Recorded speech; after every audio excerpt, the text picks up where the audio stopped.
Écoutez bien. C'est le message qui parle. Hein? La révélation. Christ est ressuscité et a payé le prix de notre rédemption.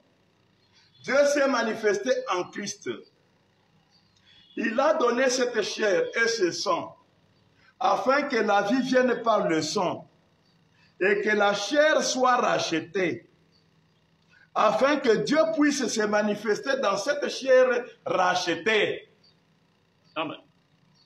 Branham ajoute, sa parole pour ce jour. Amen. Donc, tu vois la parole de ton jour. Hein? Moi, je n'y ajoute rien. Est-ce que tu peux filmer ça? Il est dit ceci. La brochure. Christ est la révélation du mystère de Dieu. Christ est la révélation du mystère de Dieu. Message du 28 juillet 1963 matin. Christ est la révélation du mystère de Dieu. À la page 56, traduction des Suisses. 585, traduction du Canada. Christ est ressuscité et a payé le prix de notre rédemption. Dieu s'est manifesté en Christ. Il a donné cette chair et ce sang afin que la vie vienne par le sang et que la chair soit rachetée, afin que Dieu puisse se manifester dans cette chair rachetée.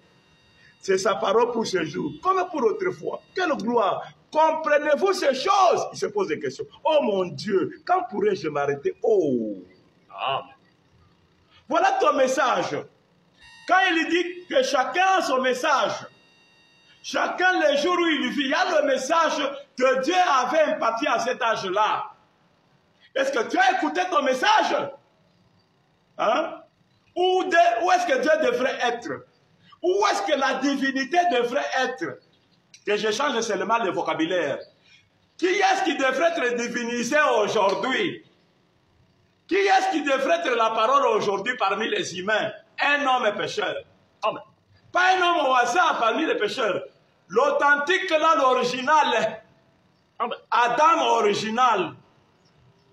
Voyez? Cet homme-là, Dieu te le prend. Il le divinise comme il avait été divinisé avant qu'il ne pêche. Il est devenu Dieu. Est-ce que toi, tu peux croire?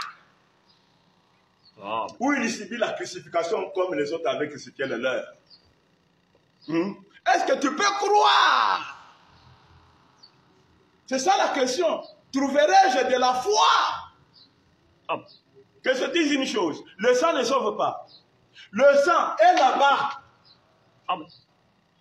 Jésus, le tabernacle où il a amené le sang, c'est ce tabernacle là-dedans.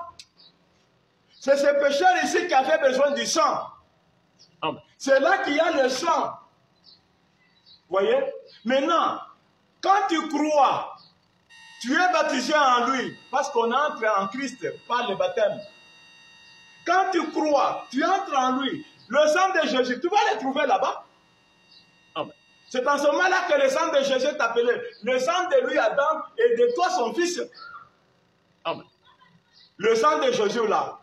Tu ne peux le trouver que quand tu entres en lui, en Adam, qui est Branham. Amen. Alors, le sang que tu chantes là, il est là-bas. Amen. Voyez?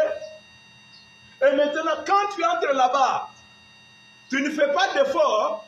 Le sang lui-même, il fait le travail comme un habit qu'on a mis dans les détergents. Amen. Un habit qu'on a mis dans des savons qui a des taches. Les savons font le travail d'éliminer les taches. Amen. À ce moment-là, ce n'est plus un effort individuel. Parce que la réalité est que tu es là où il y a le sang qui lave. Amen. Mais pour y être, ça demande de la foi. Amen. Il faut croire en cette chose. Parce que c'est le livre de cette chose qui est ouvert. Amen. Et quand tu crois, tu as la foi, le sang maintenant va te garder pur. À ce moment-là, tu seras saint. Tu n'es pas saint ou saint en portant de longues robes. Amen. Tu n'es pas saint en ne faisant pas certaines choses. Tu deviens saint quand tu es là où Dieu accorde de la sainteté. Là où Dieu a mis les moyens de rendre quelqu'un saint. Amen. Amen.